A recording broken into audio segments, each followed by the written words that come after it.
Chaque nuit, Suzy allait à un rendez-vous secret habillée exactement comme son mari Rick. Rick, j'ai hâte de te voir. On se verra bientôt. Je suis en route.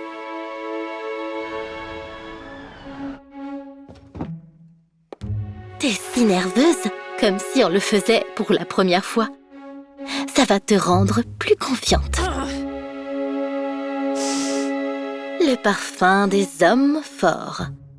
Suzy s'assurait que personne ne voyait ce qu'elle faisait avec la belle secrétaire de son mari. La réunion a duré jusqu'au matin, mais elle était déçue du résultat. Allez, patron, la prochaine fois, vous y arriverez. Suzy a réussi à rentrer avant que son mari ne se réveille. Lève-toi et brille, chérie. Allez.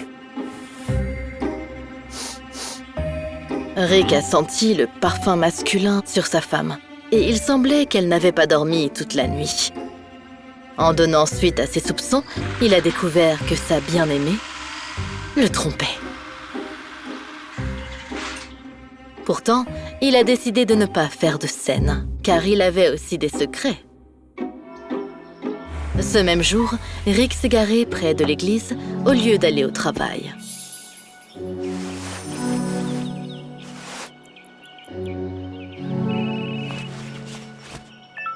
Chérie, tu peux parler maintenant? Je suis désolé, chérie, je suis à un déjeuner d'affaires avec nos partenaires. En réalité, Rick faisait la queue pour un repas gratuit.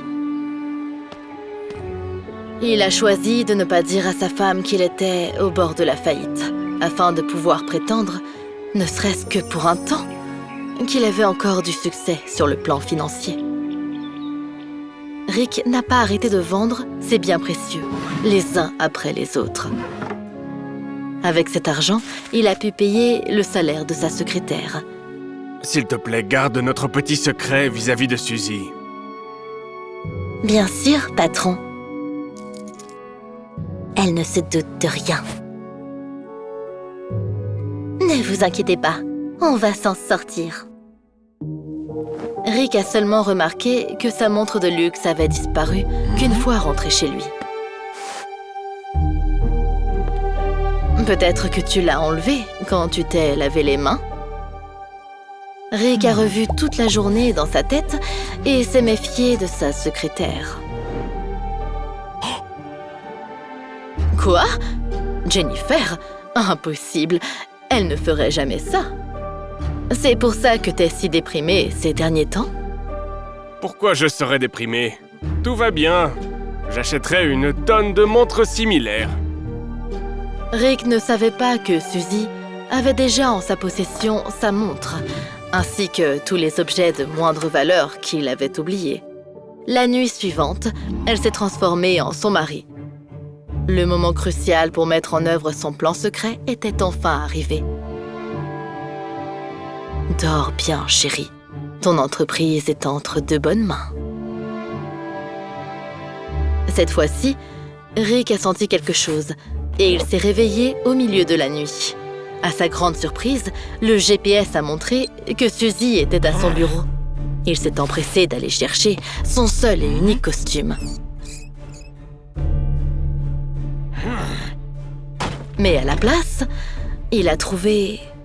C'est ma montre?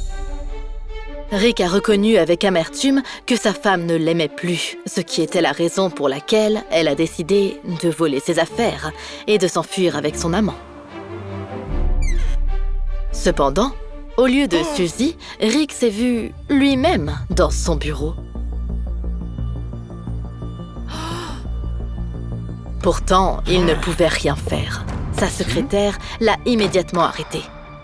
Chut! Ne la dérangez pas. À travers la fenêtre, Rick a regardé Suzy parler aux investisseurs en son nom. Les mêmes avec lesquels il n'a pas osé négocier pendant toute une année. Pour l'empêcher de l'accuser à tort, il s'est introduit dans son bureau. Mais il était trop tard. Les conversations étaient terminées. On est prêt à investir dans votre projet et on est très touchés que vous appreniez le coréen pour nous. Au final, Suzy a tout avoué après avoir enlevé son masque. J'ai compris depuis longtemps que tu me cachais tes problèmes. Patron, je lui ai dit que vous aviez perdu toute confiance en vous, que vous n'avez même pas eu le courage de parler aux investisseurs. Suzy observait Rick jouer au jeu du silence et se consumer un peu plus chaque jour qui passait. Il prétendait être riche malgré un solde négatif sur son compte en banque. Chérie, tu arrives à temps. Regarde ce que j'ai pour toi. Les Maldives? Chérie, c'est tellement cher. C'est alors que Suzy s'est alliée à Jennifer pour aider son mari. Tu ressembles au patron. Ne t'inquiète pas, tout va bien se passer. Tous les soirs, Suzy menait des négociations avec les investisseurs en parlant un coréen couramment et de manière impeccable. Mais pourquoi t'as volé tous mes objets de valeur, comme ma montre? Pour que tu ne les emmènes pas au prêteur sur gage. Rick a été frappé par le fait que Suzy a même acheté ses boutons de manchette. Ton grand-père et ton père les portaient, et tu dois aussi les porter. Finalement, Rick a admis qu'il avait peur de ne pas tenir ses vœux de mariage. C'est ma responsabilité d'assurer notre bien-être. Je voulais que tu n'aies jamais à te soucier de l'argent. Cependant, Suzy a rappelé à Rick ses propres vœux. Pour le meilleur, pour le pire, dans la richesse ou la pauvreté, toujours être un soutien fiable. À la fin, Rick a réalisé que la valeur d'un couple s'exprime quand l'un s'affaiblit et l'autre partage sa force. Une relation est une danse entre deux personnes.